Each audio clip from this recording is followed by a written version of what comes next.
कार्तिक मास की पूर्णिमा तिथि का हिंदू और सिख धर्म दोनों में ही अहम स्थान है। हिंदू लोगों का मानना है कि इस दिन देवलोक से देवता काशी में आकर देव दीपावली मनाते हैं।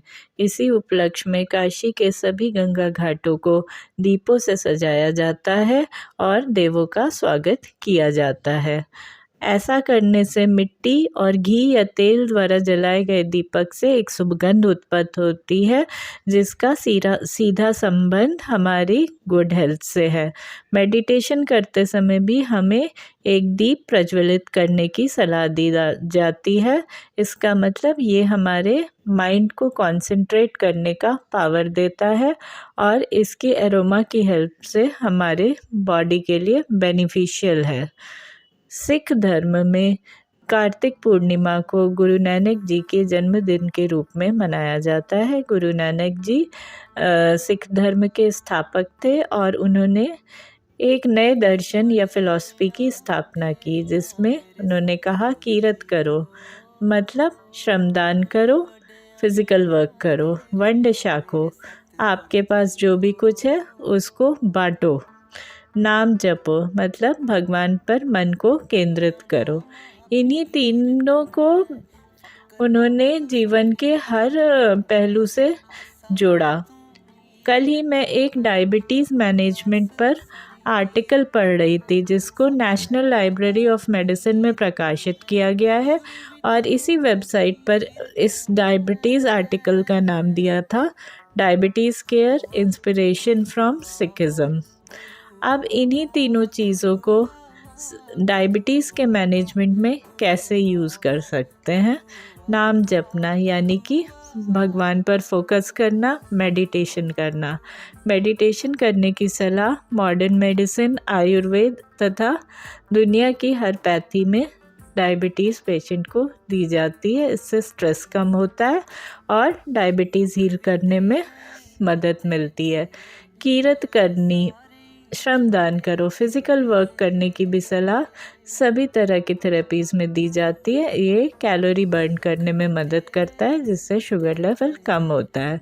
वंद चखना, दूसरों के साथ साझा करना। अगर आप फूड की बात करें तो जब आप फूड शेयर करेंगे तो इससे मॉलन्यूट्रिशन और ओवर ईटिंग दोनों ही समस्याओं का समाधान होता है। गुरु नानक जी ने कुछ चीज़ें और लिखी हैं, जैसे खंडित निद्रा, अल्प आहार, नानक ठाठ विचारो, कम सोएं कम खाएं, हे नानक यही बुद्धि का सार है। और यही सार है हर थेरेपी का, जिसमें कहा गया है कम सोइए कम खाइए। मिठाइयाँ, रसना, भोजन, अन्न, स्वाद, मतलब 32 तरह के स्वाद में से आप जितने स्वाद को चखेंगे उतने और स्वादों को चखने की इच्छा जागृत होगी।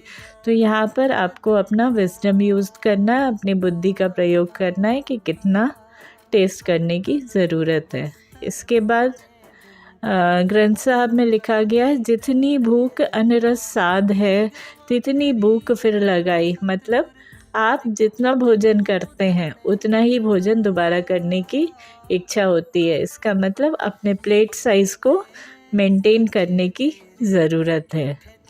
जेह लोभ ते काल है, जेहना कीमा ते आप, मतलब जितना आप लोभ करेंगे, जितना किसी चीज़ को जानने की या समझने की कोशिश करेंगे उतना ही फ़ायदा होगा। अब ऊपर दिए गए सभी छंदों से आपने ये नॉलेज एक्सट्रैक्ट किया कि कैलोरी कम करनी चाहिए, फिज़िकल वर्क करना चाहिए, मेडिटेशन करना चाहिए और फूड शेयर करना चाहिए। लेकिन इसमें आपने ये नहीं सोचा कि कितनी कैलोरी कम करनी चाहिए। क्या हम 0 कैलोरी पर आके डायबिटीज़ को मैनेज कर सकते हैं? तो ऐसा नहीं होगा। तो अगर हम बहुत ज़्यादा कैलोरी कम कर देंगे तो हमारी बॉडी को रन करने के लिए एनर्जी नहीं रहेगी, जो बॉडी के लिए टॉर्चर हो जाएगा। तो आइए अब ये समझने की कोशिश करते हैं कि डायबिटीज़ होता क्यों है। डायबिटीज़ का सीधा संबंध पैनक्रियाटिक बीटा सेल से है, जो इंसुलिन बनाते हैं। जब ये सेल्स डिजेनरेट हो जाते हैं तो आपकी बॉडी में इंसुलिन की कमी हो जाती है और आपका शुगर लेवल बढ़ने लगता है, जिसको डायबिटीज़ डिसऑर्डर के नाम में से जाना जाता है। इसको कंट्रोल करने के लिए आयुर्वेद में अनेक तरह के रसायन दिए गए। रसायन जड़ी बूटियाँ होती हैं जिनके प्रयोग से इस तरीके के सारे डिजेनरेटेड सेल्स को रीजेनरेट किया जा सकता है, या ये एक रिजुविनेशन थेरेपी है।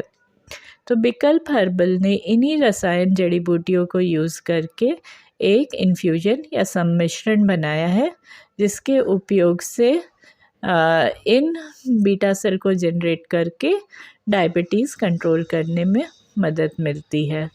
हमने एनिमल मॉडल पर इसको टेस्ट करके देखा तो पैनक्रियाटिक सेल्स में रीजेनरेशन दिखाई दिया। तो आइए हमारे विजयसार गुडमान इन्फ्यूजन का उपयोग करिए और लाभ उठाइए।